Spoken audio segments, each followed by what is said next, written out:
say action. Action. No, thank you. Yeah, you know, when I'm composing for video games, actually the first thing I always think of writing a great piece of music first and foremost. And I'll sit down with the designers and the producers, and I go more for, I want to know what the emotion is of the certain scene, not necessarily the environment or anything like that, but what kind of emotion. Are we being chased? Or, you know, is it scary? Is it happy? Is it sad? But then I just try to write an amazing piece of music. And so I want the player to enjoy the music even after the game is turned off. And I've always found in my career, when I've focused more so on just the music as opposed to anything else, it's always helped in, you know, in creating something that's memorable that the player really appreciates in the end. You know, just coming from a production musical side, I think we all try to make great music and then make it fit to what is kind of happening in the game. But in the end, we want it to sound like great music just by itself.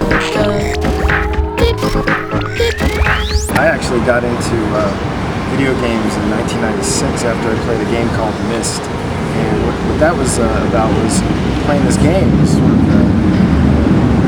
the junction between, you know, the classic arcade era, bleeps and whoops and stuff like that, and sort of like film quality or film kind of aesthetic for music.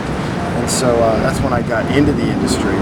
We've all developed the production values over a number of years, and now it's like the music we write for video games really is just as good as any other music being created for music, for film, for TV, for anything. So we're all really proud of it. That's one of the reasons Tommy and I put the show together.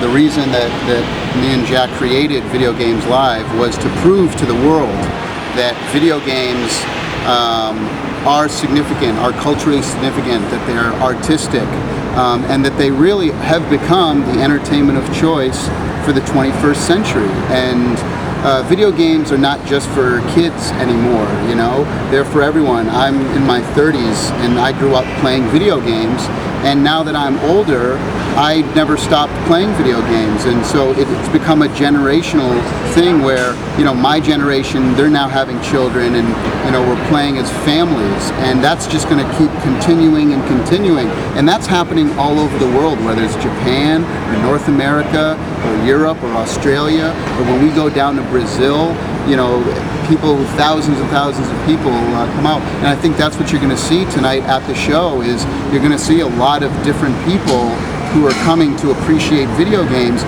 and we created the show so that you don't even have to be into video games. You know?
One more time for more.